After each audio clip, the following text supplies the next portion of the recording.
Welcome, dear dreamers, to Candle by the Sea, your sanctuary for stories that drift across time and light. Tonight, we embark on a journey unlike any other. The Soul Path Chronicles, a collection of tales that explore the threads of karma, reincarnation, and the eternal journey of the soul. In this first story, Story of Karma, we follow Aaron, a soul awakening to the echoes of past lives, the weight of choices, and the luminous threads that connect us all. Prepare to be carried across time and memory, where every act leaves a mark and every moment holds a lesson. Before we begin, make sure to subscribe and turn on notifications so you never miss a tale from Candle by the Sea. Each story, a spark guiding you through worlds of wonder, reflection, and light. Story of Karma. Part 1. The Echo of the Mountain. The wind howled like a living thing, threading through the valleys and across the jagged faces of the mountains. Far below, the mists shifted and coiled in the ravine, a silver serpent slithering through the bones of the earth. A solitary figure climbed toward the summit. His name was Aaron, a traveler burdened more by memory than by the weight of his satchel. His boots were worn, his hands calloused, and the edges of his soul, though unseen, felt frayed. The mountain before him was called Reincarnation, the mountain of remembrance. The villagers whispered that those who climbed it came face to face, not with gods or demons, but with themselves.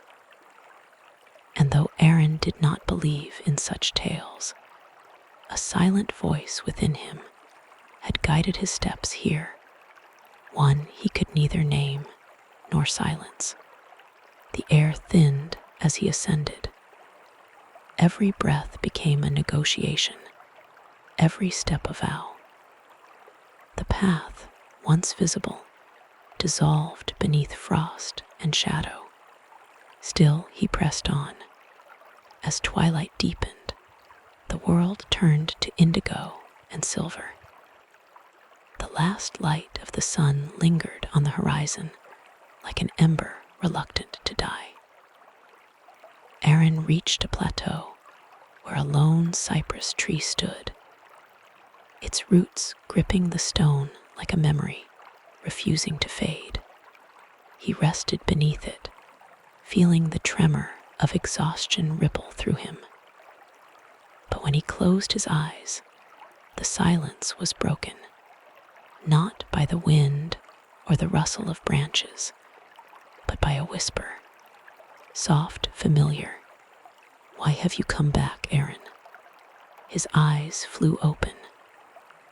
No one stood before him, yet the air seemed to shimmer with a presence faint, like the ghost of a breath. "I don't know," he said aloud, though he was not sure whom he answered. "Maybe to make peace." The whisper lingered like fog on his skin. Then it faded. He rose and continued climbing, the words echoing in his mind. The higher he went, the quieter the world became. No birds sang. No insects stirred. Even the wind had abandoned its voice. All that remained was the rhythmic crunch of his steps on frozen earth and the faint thud of his heartbeat. As he neared the summit ridge, something began to stir in the fog ahead, a flicker of movement, slow and deliberate. The mist parted to reveal a small shrine, carved from pale stone, its surface covered with symbols worn smooth by time. A bowl rested at its center, filled with melted snow and reflected light. Aaron knelt before it, unsure why, and gazed into its mirrored surface. At first, he saw only himself, weathered, hollow-eyed, unremarkable. But then, the reflection began to shift. The face that looked back was younger. His own, perhaps, but not quite. The eyes were filled with a brightness he had long forgotten, the expression open, almost naive. He felt something stir in his chest. Regret, recognition, sorrow. Then the vision changed. The younger Aaron stood on a dirt road, beside a woman with hair dark as rain-soaked earth. She smiled, tucking a strand behind her ear, and handed him a small wooden pendant shaped like a circle, the symbol of unity, of balance.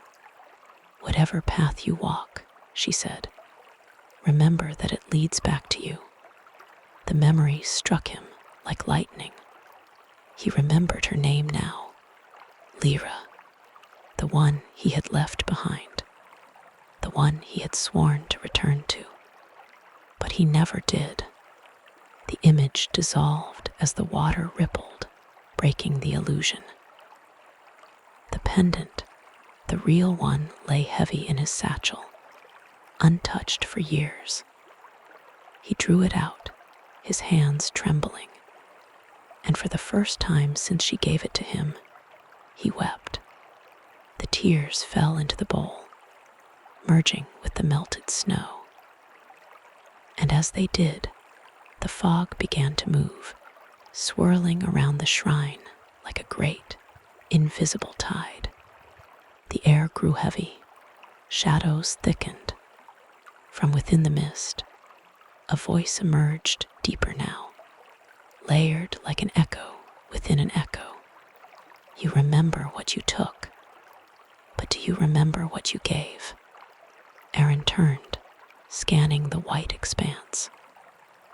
The voice seemed to come from everywhere, from the stones, the air, even the beat of his own heart. "I gave everything," he whispered. "You gave only what was easy. You took what was sacred." The mist coalesced into a shape, not fully human, not entirely spirit. Its form shimmered with light and darkness, intertwined. You took her time, her trust, her waiting. You left her with silence. Aaron fell to his knees. "I was afraid. I thought the world had more to give than she did." "And did it?" His answer came like a confession. "No." The spirit regarded him in silence, the stillness deep as the mountain itself. Then it reached out a hand, and from the mist, a memory unfolded, this time sharper, truer. He saw Lyra, years after he left, alone, standing by the same road. Her eyes searched the horizon that would never return him. Seasons passed, her hair silvered. She never left that place, still believing that the promise meant something. Aaron's breath caught. The weight of his choices settled into him, cold, unrelenting, absolute. "Every action," said the spirit, "creates an echo. You climb this mountain not to be forgiven, but to listen." The words seemed to sink into him, reverberating in places language could not reach. He looked down at the pendant in his palm. It was warm now, pulsing faintly with a golden light. "Then let me listen," he said softly. The spirit nodded. The fog folded inward, drawing around them in a slow spiral. The mountain vanished from sight, replaced by a vast expanse of shifting light, as if the stars themselves were breathing. In that place, sound and vision merged. Aaron heard laughter, heartbreak, footsteps, storms, fragments of lives, intertwined and eternal. And through it all, one thread stood out, Lyra's voice, gentle, enduring. Forgive not with words, Aaron. Forgive by remembering. He reached toward it, and the world cracked open. The mountain returned real, solid, cold. The spirit was gone.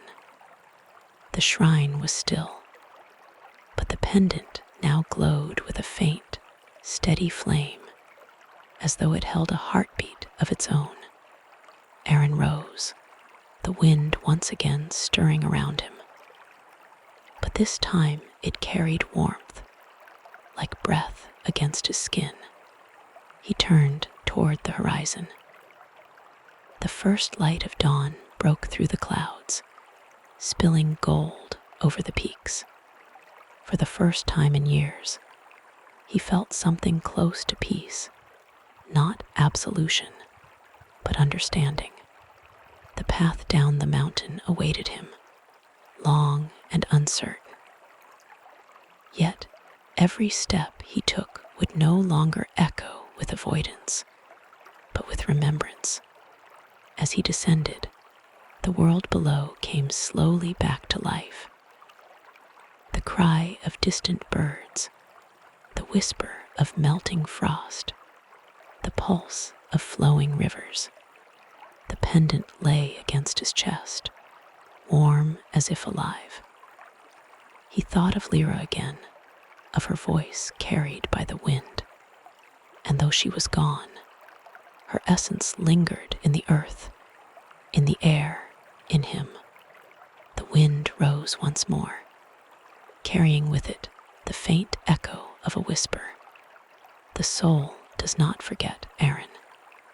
It only waits for you to remember. He paused, eyes closed, feeling the sun rise behind him.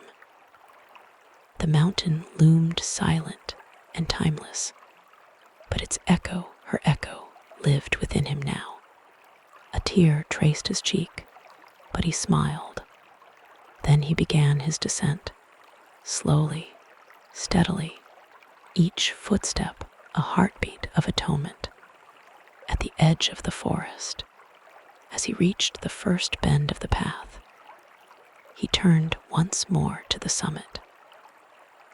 The mist had lifted, revealing the full face of Rinai glowing gold beneath the new morning sun.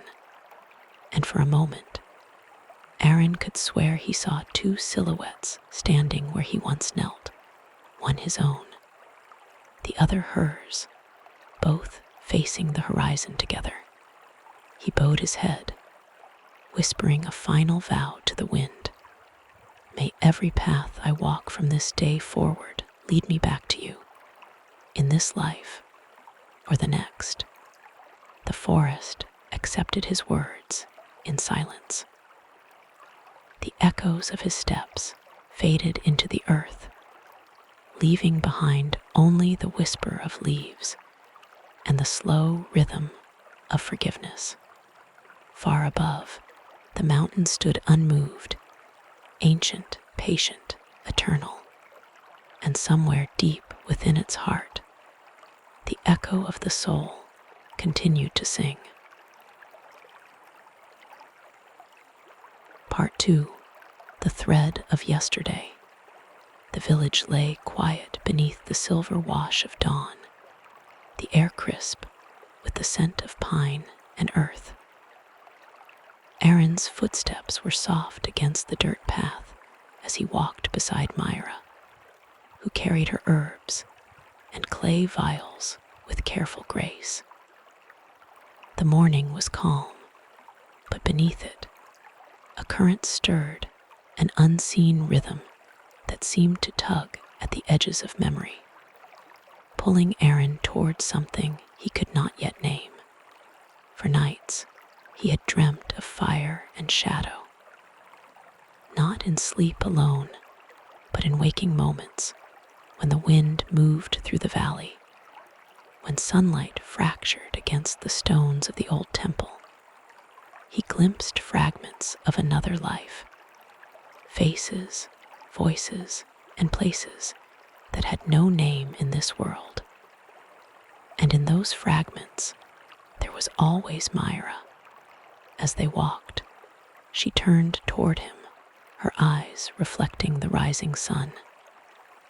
"You are troubled," she said softly. "I have seen it in your eyes since we met. Do you carry something you cannot speak?" Aaron swallowed, feeling the weight of truth pressing on him. "I see things, glimpses of what came before.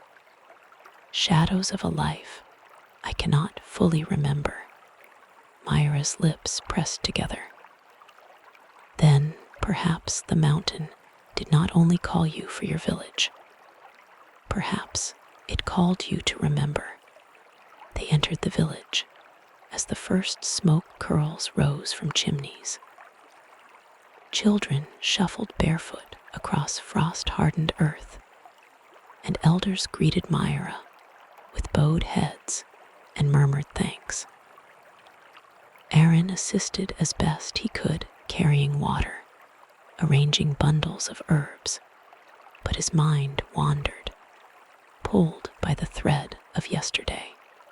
By midday, the old sage of the monastery appeared, climbing the slope that led into the valley, his robes brushing against the tall grass.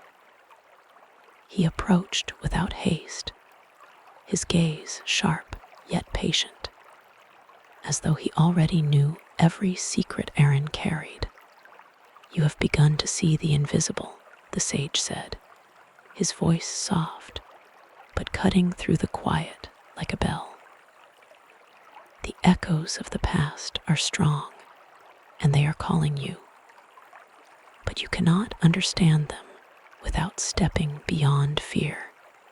Aaron met his gaze, heart tightening. "I am afraid," he admitted. "I do not know what I have done or how to make it right." The sage inclined his head, and a small smile creased his face. "Then you are ready. Memory is a path, a thread connecting what was, what is, and what will be. You must follow it, not to escape your life, but to understand it." The words settled in Aaron's mind like dust on water. That night, guided by the sage's instructions, he sat beneath the stars at the edge of the forest. Myra remained nearby, tending a small fire. The flames danced, casting long shadows, and Aaron closed his eyes, focusing on the rhythm of his own breath. The mountain wind whispered again, weaving through the trees, stirring the embers. Slowly, memories began to rise faint at first, like the first stirrings of a tide. He saw the battlefield, red with fire and loss, and the woman in crimson calling to him across chaos. The cries of the fallen, the fury of his own hands, the despair in her eyes, it all came rushing back. Tears traced the lines of his face. He gasped, overwhelmed by the weight of what he had been, what he had caused, and what he had left behind. Myra's voice broke softly through the haze. "Do not fight it. Let it come. Let it teach you." He opened his eyes and looked at her. Even here in the present, she held something ancient and unwavering, as though she had lived this memory many times before.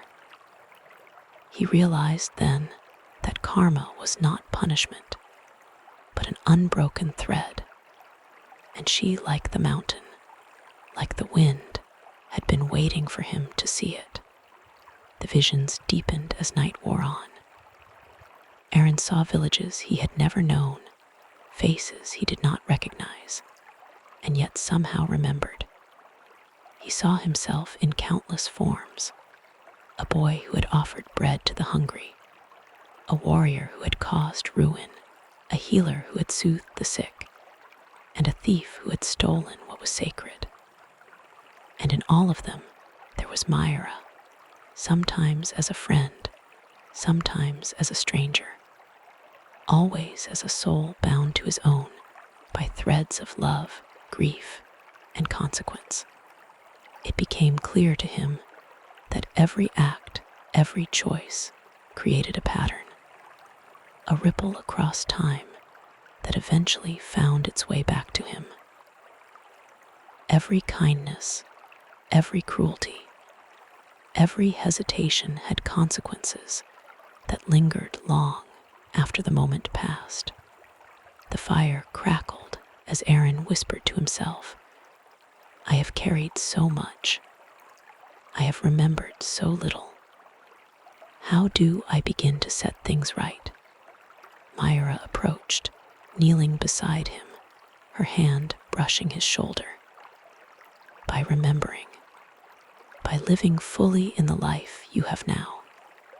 The past cannot be undone, but it can guide you." He nodded, letting the warmth of her presence anchor him.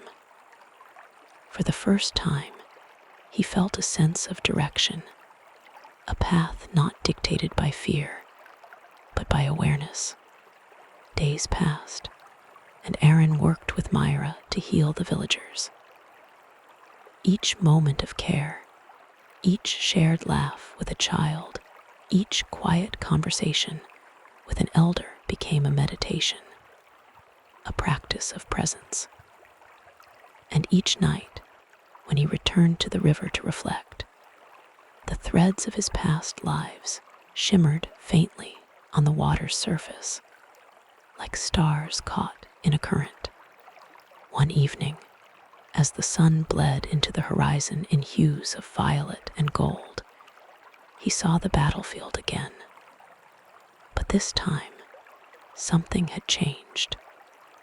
He saw himself approaching the woman in crimson, not with fury, but with an outstretched hand. And she reached for it, and the fire receded, leaving behind only ash and memory. The vision faded into the ripples of the river. Aaron understood then that the thread of yesterday was not only for remembrance, but for reconciliation. The past would not be rewritten, but it could be honored, understood, and transformed. He rose and returned to the village, where Myra tended her herbs by lantern light. "The thread is longer than I imagined," he said quietly. She smiled, eyes reflecting fire and star. "And it will continue through every life until understanding is complete. Karma is not a chain, Aaron. It is a river flowing, shaping, returning." For the first time, he felt the truth of her words seep into him. The mistakes of the past were heavy, yes, but they were also teaching him how to carry the weight with grace. He no longer felt alone. That night, the stars shone brighter than ever. The village lay asleep beneath their gaze, and the mountains stretched into infinity. Aaron sat outside Myra's hut, the pendant warm against his chest. He thought of Lyra, of the lives he had glimpsed, of the countless echoes that had shaped him. He whispered into the night, "I will not forget. I will not flee. I will follow the thread wherever it leads." The wind stirred, rustling the leaves, carrying the faint sound of temple bells from far above. or perhaps from deep within the mountains of memory. It felt alive, not mournful, but patient, guiding, eternal. Aaron closed his eyes. For the first time, he felt the past and present coexisting, not as burden, but as a map.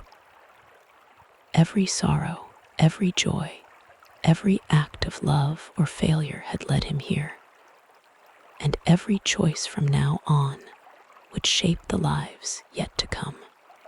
Somewhere beyond sight, beyond time, Myra watched. And in the quiet of the night, they both understood the truth of the thread.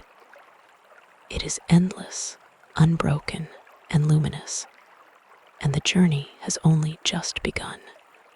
At the first blush of dawn, Aaron rose and looked toward the mountain again. Its summit was far above, cloaked in mist and sunlight, eternal and silent. But he was no longer afraid.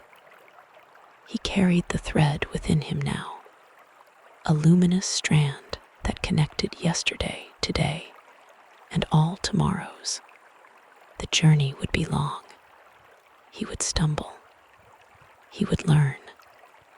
But the river of karma flowed through him, carrying him toward understanding, reconciliation, and the promise that no soul is ever truly lost.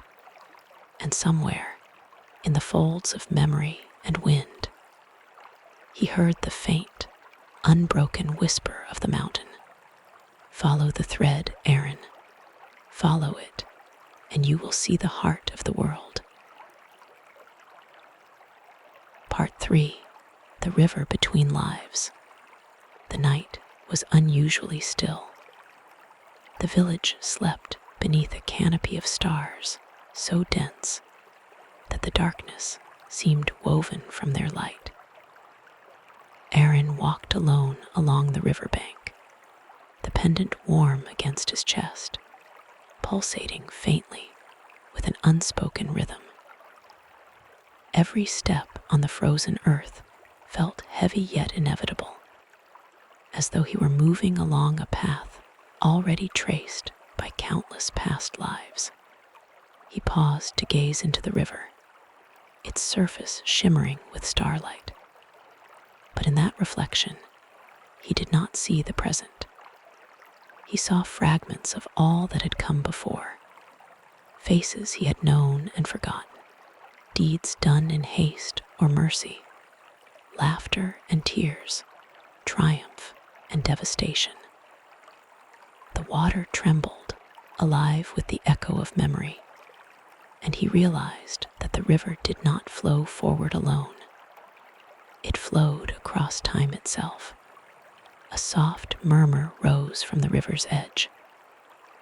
Not sound exactly, but a sensation, like the gentle pulse of the universe itself.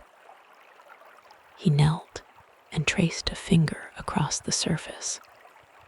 The water responded, rippling outward, carrying him far from the village and deep into visions not his own. He was standing in a darkened forest. The air was thick with mist, and the scent of earth and decay filled his lungs. Moonlight fractured through the trees, illuminating a path lined with ancient stones. Each stone bore inscriptions, symbols he did not recognize, yet somehow understood. They spoke of life and death, of beginnings and endings, of choices that echo eternally. Then he saw her, Myra, but not as she was now. She was younger, radiant with vitality, walking barefoot across the mossy forest floor. She looked up and smiled, though the corners of her eyes carried a shadow of sadness, a knowledge of what was to come. "You are here again," she said, her voice flowing like wind through the trees. "You remember." Erin's throat tightened. I don't understand. How can this be real? She knelt beside a small pool fed by a waterfall. The water glimmered with an otherworldly light. This is not the present, she said. Not entirely. It is a crossing, a river between lives. Here, the soul can see what it has been, what it is, and what it might become. This is where karma speaks most clearly. Erin gazed into the pool. He saw himself, a child offering bread to the hungry, a young soldier striking with fury, a monk meditating in silence, a thief stealing treasures from a temple. And in each life, Myra was present. A sister, a mother, a friend, a stranger, always intertwined with him, always shaping the currents of his existence. Every choice, she whispered, carries weight. Every act leaves a mark. Every love, every betrayal, every hesitation, every courage, they all flow here, to be seen, understood, and returned. He knelt beside her, pressing his hand to the cool water. The ripples rose, and he felt them in his bones, like waves that had never forgotten him. I feel it now, he said. The pain, the loss, the responsibility. I have carried so much, yet I never truly understood why. She placed a hand on his shoulder. Understanding comes not from avoidance, but from facing it. From seeing it, not with regret, but with clarity. The river is patient. It allows the soul to witness itself, to reconcile. And as they spoke, the forest seemed to dissolve. The stars swirled, and Erin felt his body lighten, as though he were no longer bound by time or space. He drifted, carried by a current that flowed both forward and backward, through centuries, through lifetimes he had lived and forgotten. He saw a village burned to ash, a woman weeping over a cradle, a child running through fields of gold. He saw himself running from duty, protecting strangers, losing friends, saving lives. And through all of it, one truth crystallized. The soul never forgets. It only waits to be remembered. Then he found himself in a space between light and shadow. The river had become a vast expanse of silver, stretching beyond comprehension. Myra stood at the far edge, reaching out. He stepped forward, and the water rose to his ankles, then his knees, until he was fully immersed, yet perfectly unharmed. Do not fear this crossing, she said. To enter is to see the truth. To see the truth is to be free. He moved through the river, and with every step, images and sensations from his past lives merged with the present.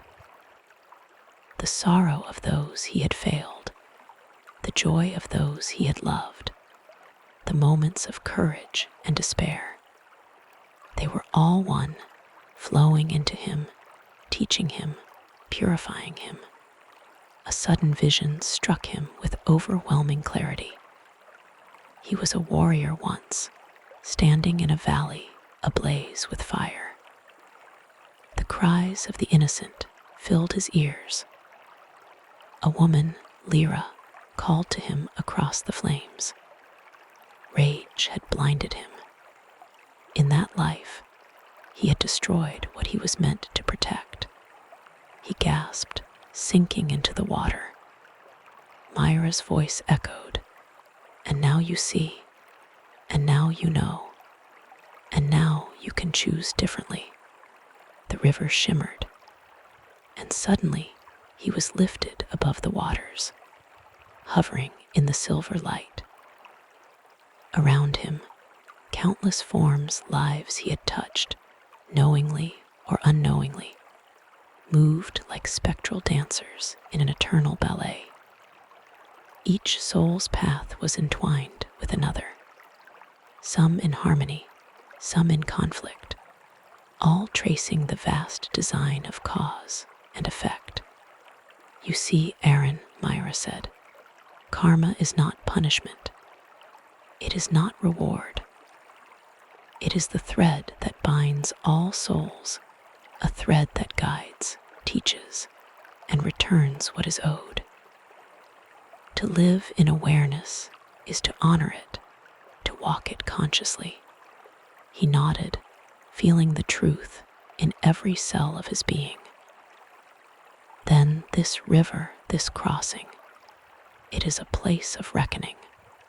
"Yes," she said, smiling softly, "and of learning.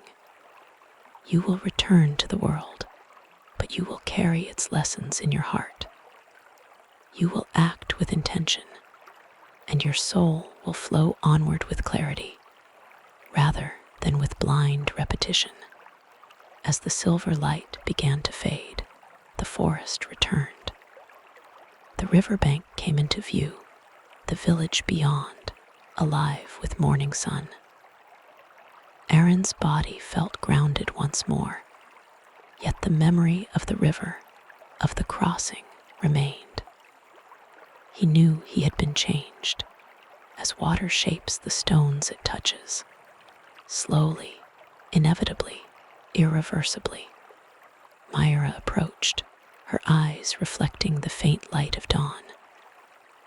"The river will call again," she said, "and when it does, you will remember the way. But for now, you walk in the world with the wisdom of the crossing." He reached for her hand, and she took it without hesitation. "Thank you," he whispered, "for guiding me, for showing me the river." She nodded. "It was never I who guided you, Aaron. It was your soul. I merely pointed the way." He looked at the sun rising over the mountains, golden and red, and felt the pulse of life flowing around him. Every choice he had made, every mistake he had carried, every joy and sorrow, they all converged into this moment of clarity. And as he breathed the morning air, Aaron understood that life was not linear, and time was not fixed. Every moment was both consequence and seed. The river of existence flowed endlessly, and he was both part of it and its observer, a participant in an eternal dance of cause and effect. With Myra by his side, he walked toward the village. Each step was lighter than the last, yet full of purpose. The threads of yesterday, the lessons of the river, had woven themselves into his being. He no longer feared the weight of his past. He no longer doubted the power of choice. Somewhere deep within, the river continued to flow, unseen but ever present, carrying memories, lessons, and love across the expanse of lifetimes. And Aaron, at last, was ready to walk the path laid before him, aware of the thread that binds all things and willing to follow it wherever it might lead. Part 4. The Weight of Choices. The morning sun poured over the valley like molten gold, igniting the tips of the forest canopy and spilling warmth into the village below. Aaron walked along the edge of the river, Myra's presence beside him a silent anchor. Though the crossing of the river between lives had opened his eyes to the depth of karma. He felt the heaviness of responsibility pressing upon his shoulders. The village had begun to heal slowly.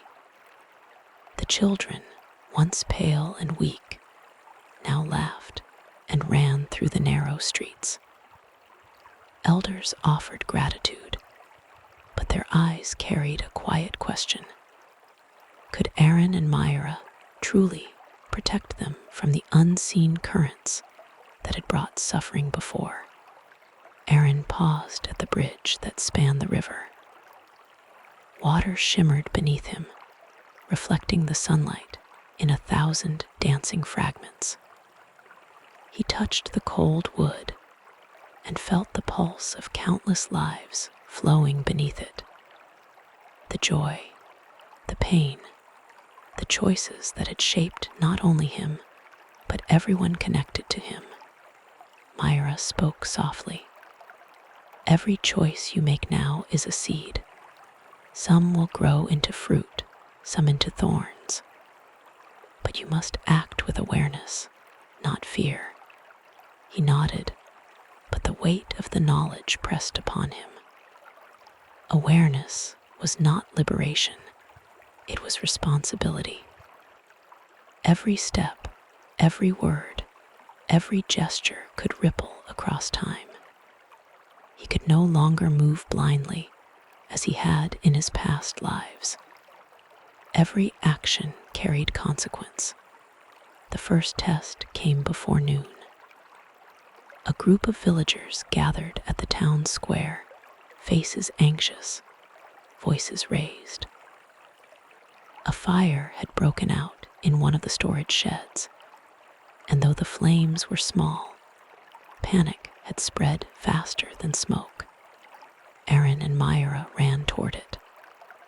Flames licked the wooden beams, hungry and bright, while villagers hesitated at the edge, unsure of how to act.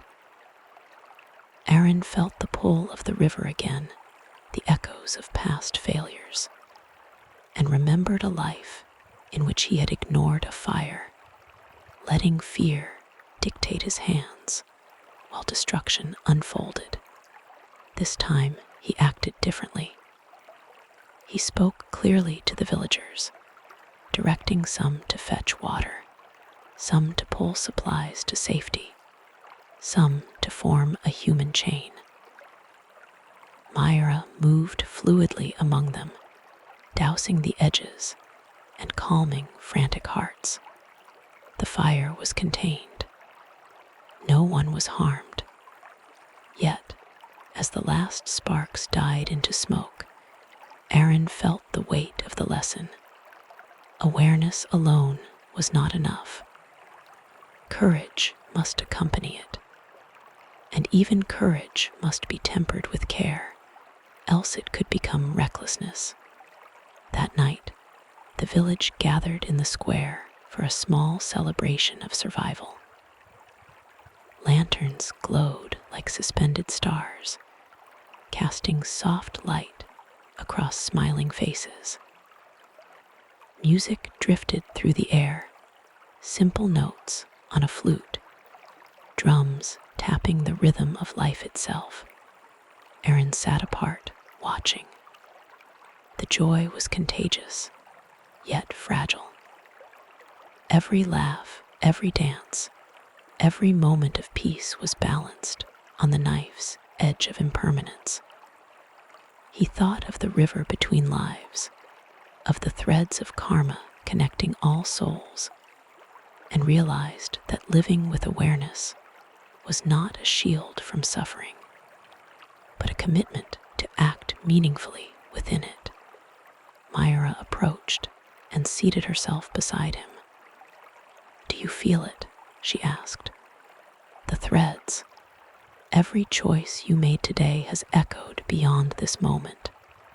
Aaron looked at her, the moonlight catching the curve of her face. "I feel it," he admitted. "And I understand now. It is not about avoiding mistakes. It is about carrying the weight of each choice, learning from it, and moving forward. Her eyes reflected the flickering lanterns. Yes, and remember, even when the threads tangle, even when the consequences are unclear, you are never alone. Karma flows through all of us. It is the river, and we are the water. The following days brought tests, both subtle and profound. Aaron faced difficult decisions. A dispute between two families whose past grievances ran deep. The sudden illness of a child whose parents had lost hope. A traveler who arrived seeking aid, carrying stories of distant lands and old misdeeds. Each situation demanded discernment. Aaron could no longer act impulsively, nor could he ignore the lessons of his past. He began to see the patterns, how small acts of kindness could ripple outward, how negligence could unravel lives he had yet to touch. One evening, as the sun dipped below the mountains, painting the sky in violet and amber, Aaron sat alone by the river. He held the pendant, feeling its warmth against his palm. Every act is a thread. Every choice is a weight. Every life touched is a reflection of your own. He closed his eyes and remembered the battlefield, the woman in crimson, the burning city, and the river of silver light between lives. He had felt the consequences of his choices, and now he knew the responsibility of presence. Myra appeared beside him, her voice soft but unwavering. Do you see now? The mountain, the river, the threads, they are not punishments. They are guides. And the weight you feel is the measure of your awareness. Aaron nodded. I see it. I see that every step, every word, every gesture carries weight beyond what I imagined. And I am ready to carry it. She smiled, placing a hand lightly on his shoulder. Then the next step will come soon. Karma is patient, but it also tests. You will be called to act not for yourself, but for others, and your choices will shape the path ahead, for you and for them. That night, Aaron slept beneath the stars, but his dreams were restless.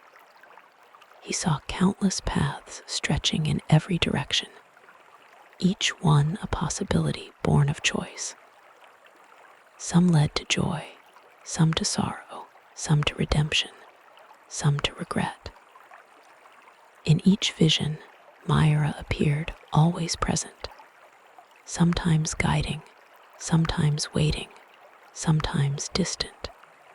When he awoke, the air was crisp and the river shimmered with dawn. He felt the weight of yesterday, the memory of the crossing, and the responsibility of today.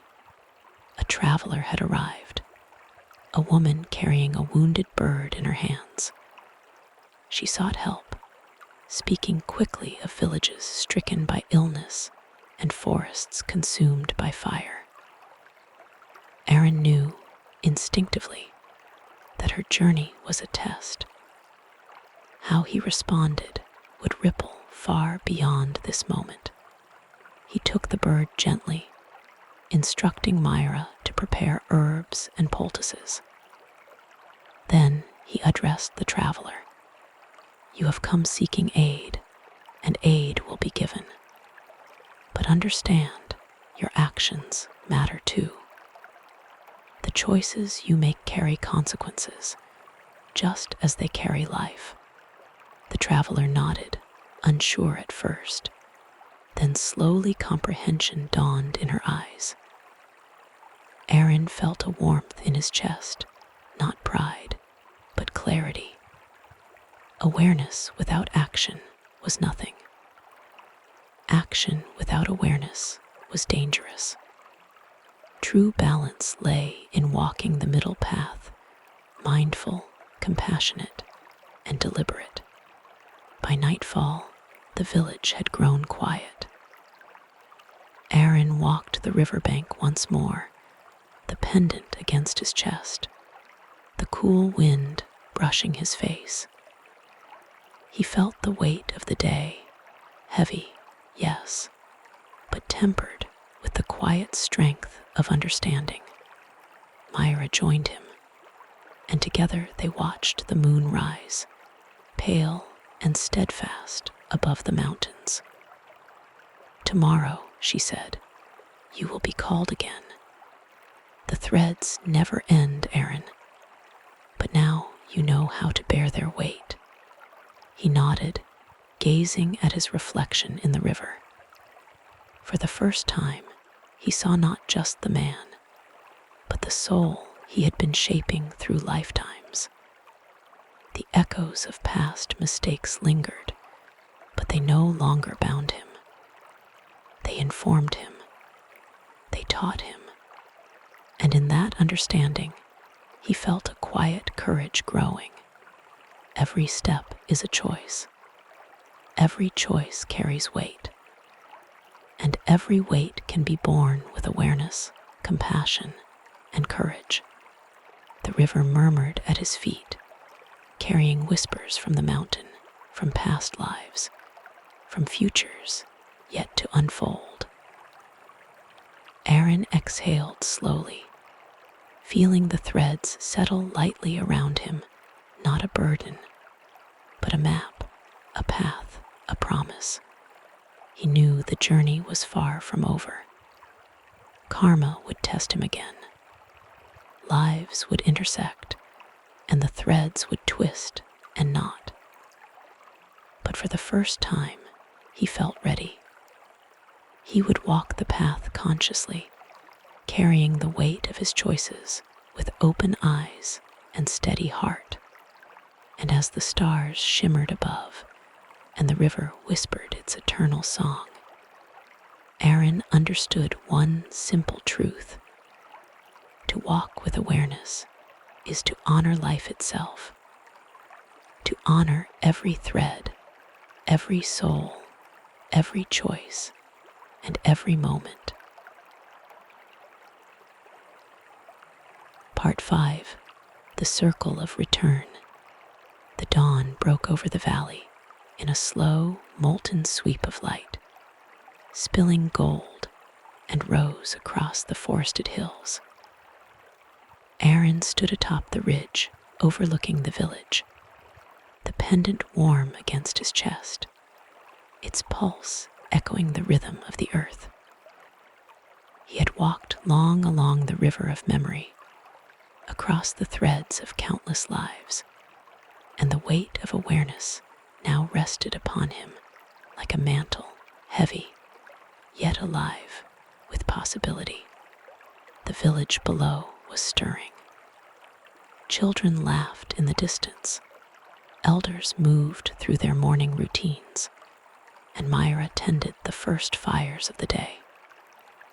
All seemed ordinary, yet Aaron knew the ordinary was never separate from the extraordinary. Every moment, every choice, every breath carried the echoes of what had been and the seeds of what would come. He closed his eyes and let the wind sweep through him, feeling the mountain's pulse beneath his feet, the river's eternal current at his back, the threads of lives converging and diverging all around him. Then he heard it, a soft, unmistakable call, carried on the air like a bell through fog. Aaron. The voice was familiar and distant, a weaving of memory and presence. He opened his eyes to see Lyra standing on the far ridge, bathed in dawn's glow.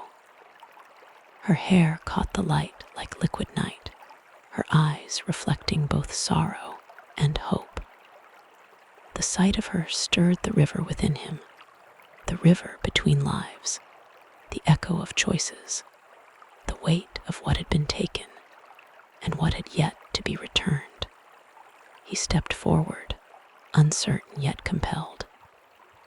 Each movement felt charged with significance, as though the ground beneath him knew every step he had ever taken. He remembered the battlefields, the roads he had abandoned, the lives he had touched with care or neglect. And now, here she was, the culmination of countless threads, the living symbol of what he had sought across lifetimes. Lyra's voice broke the silence. "You have come far, Aaron. And yet, this is the moment that matters most. Not the mountain, not the river, not the threads you have followed. This moment, this choice, is the one that will echo forward."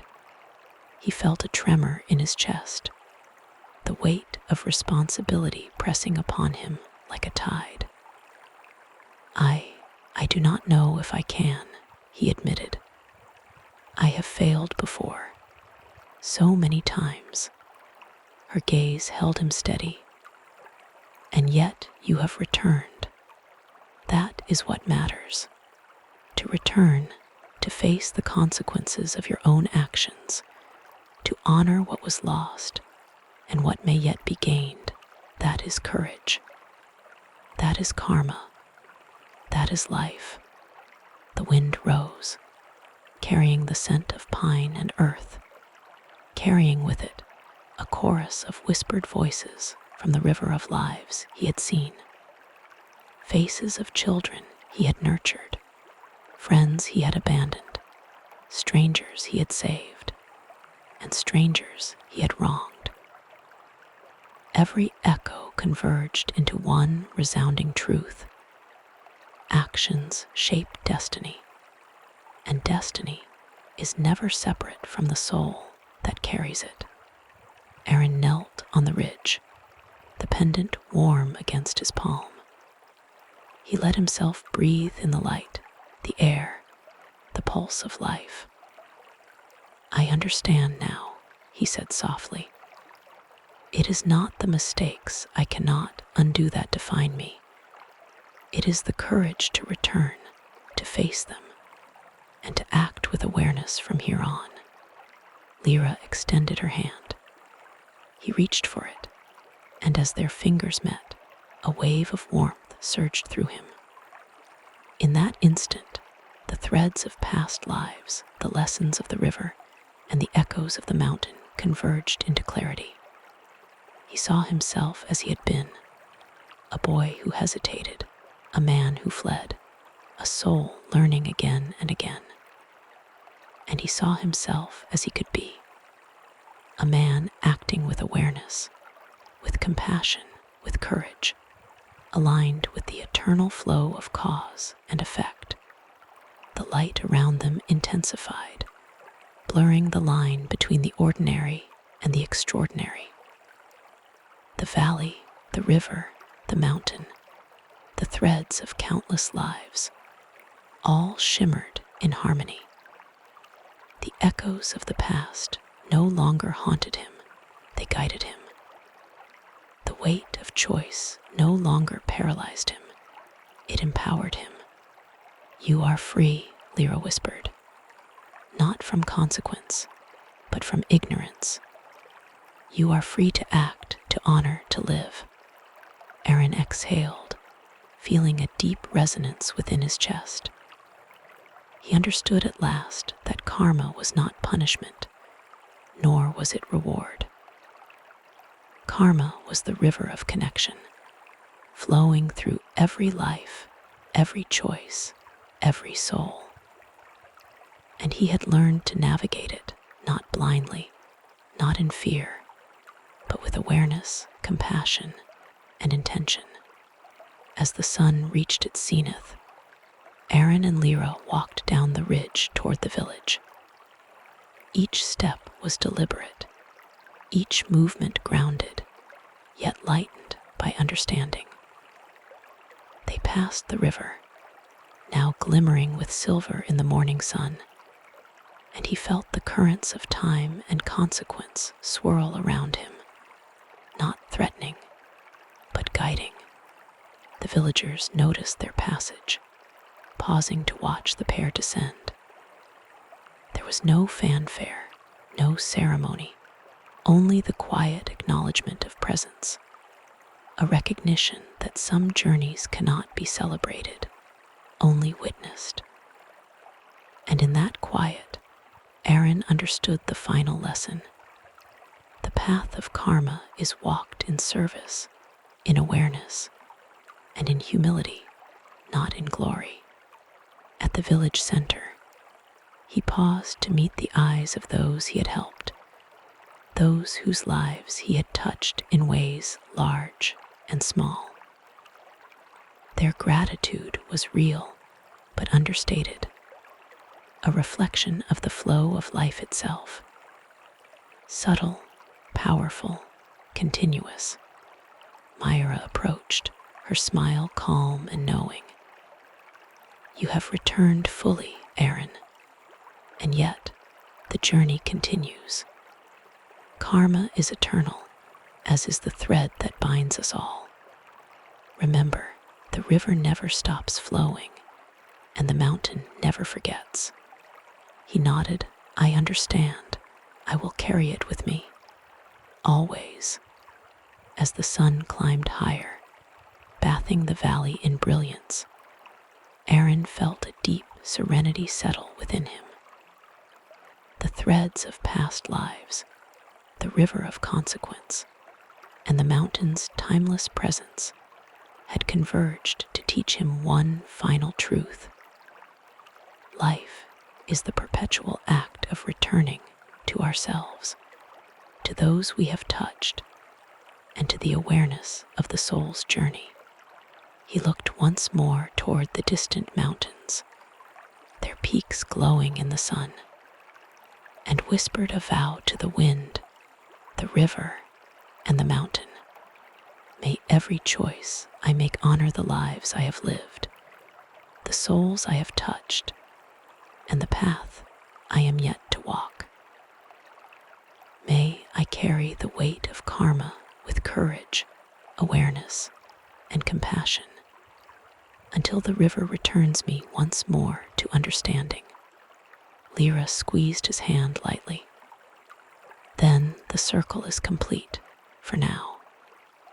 But remember, Aaron, every ending is also a beginning.